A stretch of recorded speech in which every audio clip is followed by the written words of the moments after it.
Hello, this is Paul Photography with episode 5 of 1 minute shooting ideas for every tiny home studio. Today's shooting is going to be an experiment with a little tweak in Photoshop at the end. I want to show you what's inside of me.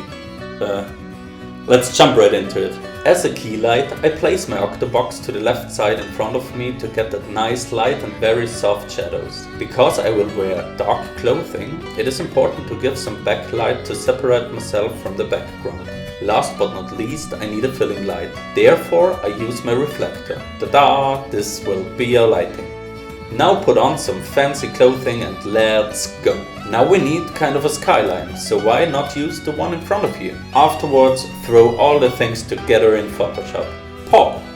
And this is inside of me.